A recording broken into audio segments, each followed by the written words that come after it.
खबर है कि भारत अमेरिका के बीच में टैरिफ 15% तक रह जाएगा। 50% टैरिफ से 15% तक आ जाएगा। फिर से याद दिला देता हूं, ट्रंप भारत पर रेसिप्रोकल टैरिफ इसलिए लगाए थे क्योंकि भारत अमेरिका से आने वाले सामान पर बहुत ज्यादा टैक्स वसूलता था।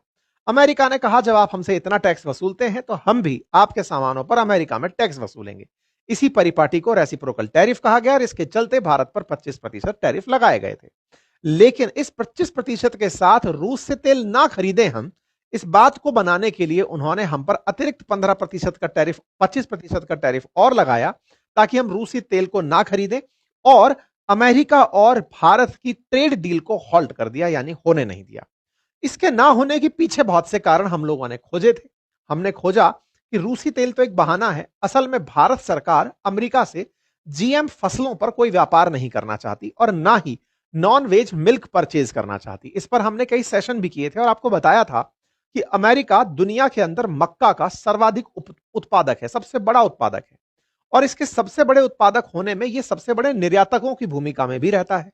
सोयाबीन और मक्का भारत की बड़ी जरूरत बनी हुई है, ऐसे में यह हमें बेचना चाहते थे। भारत ने खरीदने से इनकार कर दिया था, यह कहते हुए कि आप जीएम फसलें यानी जेनेटिकली मॉडिफाइड मक्का हमारे देश में भेजेंगे, जिससे हमारे लोगों का स्वास्थ्य खराब हो जाएगा।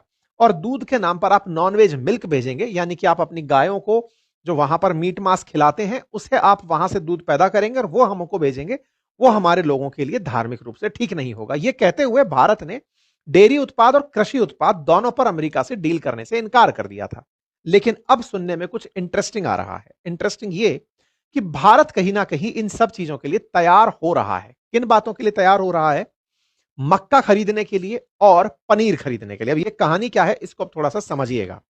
देखिए, मक्का की कहानी बड़ी इंटरेस्टिंग है। कहानी यूं है कि भारत पहले मक्का का एक्सपोर्टर हुआ करता था। मतलब आप ये समझिए कि हम हर साल 3 से 4 मिलियन टन मक्का एक्सपोर्ट किया करते थे, देश में पैदा हुई मक्का को निर्यात किया करते थे। हालांकि भारत मक्का के एक्सपोर्टर्स में अच्छी भूमिका में नहीं है।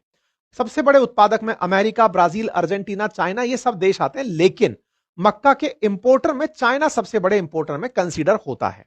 ऐसा क्यों है? क्योंकि मक्का को फीड कराया जाता है पोल्ट्री फार्म में या फिर सुअरों को खिलाया जाता है। ऐसे में पोल्ट्री फार्म या फिर मीट उत्पादन में मक्का का भरपूर उपयोग चीन करता है और वो अमेरिका पर बहुत अधिक निर्भर था।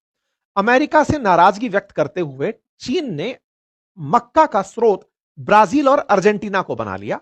यह बात हमने आपसे पहले भी डिस्कस की थी। इससे अमेरिका के अंदर जो मक्का उत्पादक कृषक थे, जो कि काफी पावरफुल लॉबी है और वो लॉबी ट्रंप के चुनाव क्षेत्र से आती है, उन्होंने अमेरिका की नीतियों को प्रभावित किया